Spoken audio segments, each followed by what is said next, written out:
যাদবপুর কাণ্ডের প্রতিবাদে ছাত্র ধর্মঘটকে সমর্থন করায় থানায় তুলে নিয়ে গিয়ে পুলিশের বিরুদ্ধে শরীরে মোম ঢেলে নির্যাতনের অভিযোগ করেছে এআইডিএসও। বেল্ট খুলে ওসির বিরুদ্ধে মারধরের অভিযোগ এনেছেন সুস্মিতা সোরেন, রানুশ্রী বেজরা।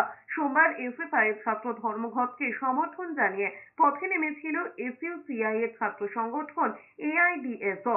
বিদ্যাসাগর বিশ্ববিদ্যালয়ের একাধিক প্রাক্তনী ক্যাম্পাসে পৌঁছানোর আগেই তাদের জবরদস্তি থানায় তুলে নিয়ে যায় বলে অভিযোগ।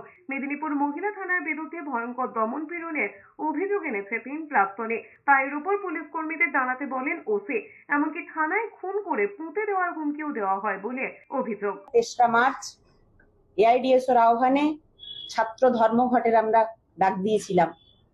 এই ছাত্র ধর্মঘটে পশ্চিমবঙ্গের পুলিশ প্রশাসন যা আচরণ করলো ছাত্রদের সঙ্গে, তা এক কথায় বলতে গেলে নজিরবিহীন।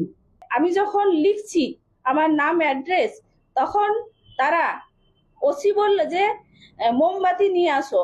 মোমবাতি তারা নিয়ে এসে সেটাকে জ্বালিয়ে তখন সেই মোমবাতির জ্বলন্ত যে মোম সেটা আমার হাতে ঢেলে দেওয়া হয় এবং পায়ের বিভিন্ন জায়গায় ছেঁকা দেওয়া হয়। অন্যদিকে বিষয়টিকে পলিটিক্যাল ইস্যু বানানোর চেষ্টা করছে বলেই পাল্টা অভিযোগ করেছেন পশ্চিম মেদিনীপুরের পুলিশ সুপার ধৃতিমান সরকার। সেখানে সাফিসিয়েন্ট সিনিয়র অফিসার ওখানে উপস্থিত ছিল। আমাদের মহিলা পুলিশের মহিলা থানাতেই সেই মহিলা যারা স্টুডেন্টস পড়ুয়া ছিল তাদেরকে রাখা হয়েছিল।